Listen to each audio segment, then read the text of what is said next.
Salut à tous, Steve, supporter of Marseille. On va débriefer ce match 8e de finale de Coupe de la Ligue. Rennes-OM, c'est parti.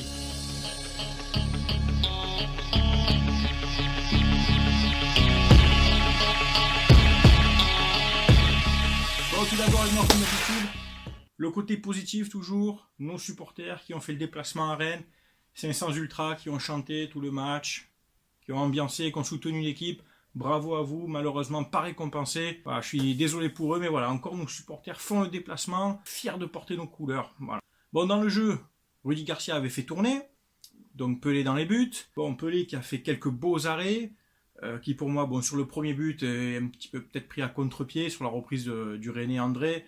Sur le deuxième but, certes la frappe est déviée par Abdenour, mais la frappe est pas très forte et elle est même éloignée, excentrée. Enfin, il y a moyen qu'il fasse peut-être un peu mieux sur le deuxième but. Après, je lui en veux pas trop parce que ça fait un moment qu'il joue pas et c'est un gardien Pelé. À chaque fois qu'il a eu une période où il jouait pas, quand il revenait, il n'a pas été transcendant. On l'a vu l'année dernière. Après, quand il enchaînait les matchs, il faisait des super perfs. Il faut le reconnaître. Bon là, malheureusement, il a aussi besoin de jouer puisqu'on joue sur 4 tableaux. Enfin, on jouait sur 4 tableaux. Enfin, je suis mitigé. Il a fait un match moyen. Et puis, dans la séance de tir au but, il en sort un. Il a failli en sortir un deuxième. Bon, après, c'est un peu la loterie, quoi. La défense centrale. Rolando. Rolando, je le crédite d'un match correct. Voilà. Appliqué. Lui, il a fait sa part. D'ailleurs, je pense qu'il a même dû faire pour deux. Je vais expliquer pourquoi. Parce que quand il n'est pas avec Rami, qu'il est avec l'autre nounours là, Abdenour, Rolando est forcément moins en vue car il doit compenser pour lui. Je m'explique. Abdenour. Oh putain. Abdenour. Hey man! Hey man! Abdenour! Tu es nul! Tu es lent, tu es gros, tu es lourd, tu es stupide! Abdenour! Voilà ce que c'est Abdenour. C'est un bout. C'est une espèce de gros débile qui sait pas ce qu'il doit faire, qui s'affole. Tout le monde te prend pour un con sur le terrain. Tout le monde se fout de ta gueule.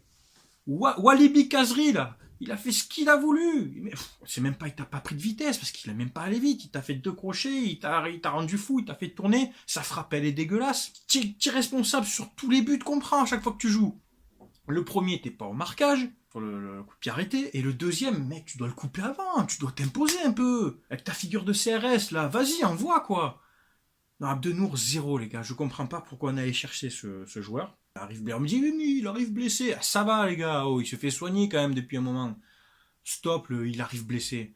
Dans ce cas, s'il est blessé, il joue pas. S'il joue, c'est que le staff estime qu'il peut jouer. Et l'entraîneur et le staff médical. On a Rod Fanny, qui végète dans un placard. Il n'aurait pas fait pire. Je vous le garantis. On a Doria, qui végète aussi, qui est certes quelquefois maladroit, mais pour moi, il n'est pas plus bidon qu'Abdenour. Et on avait des mecs comme Sparagna, par exemple, qu'on a vendu pour prendre ce genre de mec. Expliquez-moi ce que Doria, Fanny et Sparagna ont de moins que Abdenounours. Je ne comprends pas. Abdebou, voilà, c'est Bou, je vous dis, c'est une espèce de gros lourd, là, stupide, tu sers à rien, quoi. On joue à 10 quand on joue avec toi, c'est compliqué. Bon, je parle plus de lui, quoi, voilà, il nous a tué le match. Les latéraux, Amavi, Sakai, donc respectivement sur leur côté, ont bien défendu, ont récupéré pas mal de ballons, notamment Amavi surtout. Moins d'apport offensif des deux, je pense qu'il y avait des consignes du coach de pas trop forcer sur les montées pour pas user les organismes avant dimanche. Et puis surtout, je pense que c'était pas nécessaire de faire monter les latéraux car on savait que Rennes allait jouer en contre, donc il fallait rester le bloc défensif, la ligne défensive plus basse, et on avait des joueurs à vocation offensive suffisants pour créer l'animation offensive devant. Amavi qui prend un carton jaune complètement injustifié quand on revoit le ralenti. Mais alors, il n'y a surtout pas faute, quoi. C'est propre, son tacle est propre. L'arbitrage français est encore à la ramasse, comme d'habitude. Remplacé après par Bounassar, donc Sakai a basculé à gauche. Il a déjà fait. Et puis Bounassar qui a fait son petit quart d'heure, 20 minutes. Tant bien que mal ça a été, mais qui loupe son penalty. C'est pas le gardien qui la sort bien, c'est que le penalty est quand même assez mal tiré, quoi. Tu dois la mettre un peu plus haute, ou frapper plus fort. Enfin, après, c'est penalty, c'est à la loterie, quoi. Milieu de terrain, Sanson, Anguissa, je vais leur créditer de la même analyse, de l'impact, de la récup de ballon, mais beaucoup de déchets à la relance, beaucoup d'approximations. Souvent les deux ne se coordonnaient pas, étaient ou sur la même ligne, ou enfin voilà, quand Anguissa a voulu porter un peu le ballon, c'était assez maladroit. On voit que quand il manque Gustavo, c'est compliqué au milieu. Alors quand c'est Gustavo Sanson, ça va, quand c'est Gustavo Anguissa, ça va, mais en fait quand c'est tout sauf Gustavo, ben ça va pas. Fait de plus en plus regretter de ne pas avoir gardé un William vainqueur. On se rend compte que finalement, si on veut jouer sur plusieurs tableaux, ben ça manque. Garcia qui a été obligé de faire entrer Gustavo pendant le match. Peut-être que c'était pas prévu pour essayer de remuscler, de redensifier ce milieu de terrain.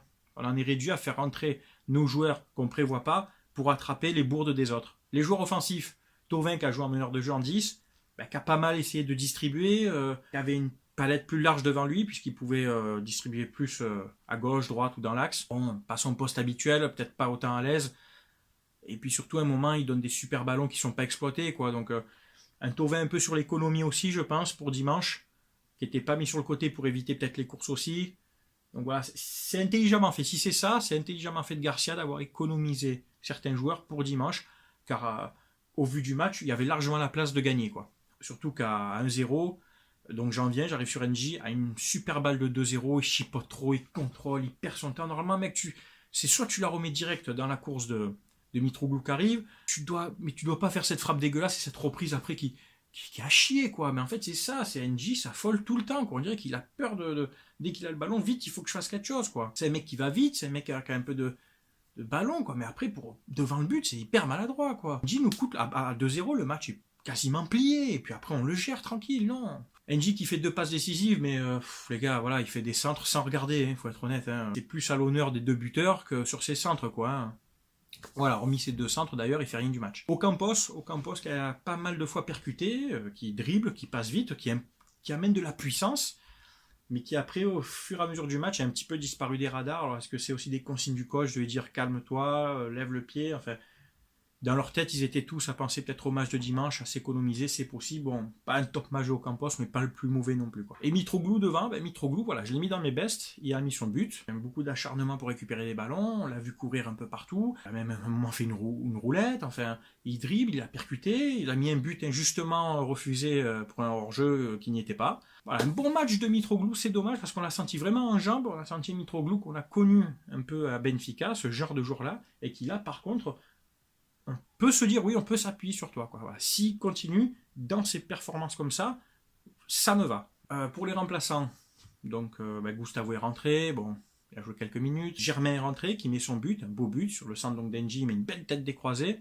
Bravo Valère. Hop, donc ça reprend la confiance suite à son doublé contre Saint-Etienne. Donc voilà, c'est une bonne dynamique. Hormis ce match, donc on perd, je trouve dommage, parce que souvent j'entends dire, oui, la Coupe de la Ligue, c'est une coupe en bois, elle sert à rien. Les gars, c'est quand même la coupe où on peut gagner un titre avec le moins de matchs possible. C'est-à-dire en 4 matchs, tu gagnes un titre.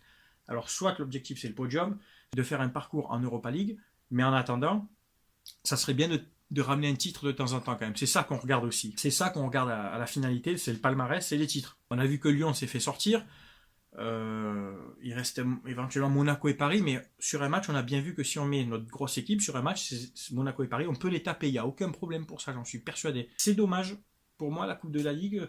C'est une coupe en plus qui se finit vers mi-février, début mars, hop, c'est réglé, t'as fait tes 4 matchs et t'as un trophée, quoi. Et c'est toujours ça d'acquis. C'est dommage. La Coupe de France, que je préfère au niveau historique et tout ce qu'elle représente, mais c'est 7 matchs, les gars, c'est beaucoup plus long. Et c'est 7 matchs sur une période plus courte. On commence en janvier, on finit au mois de mai, mais c'est au milieu des matchs de Coupe d'Europe, etc.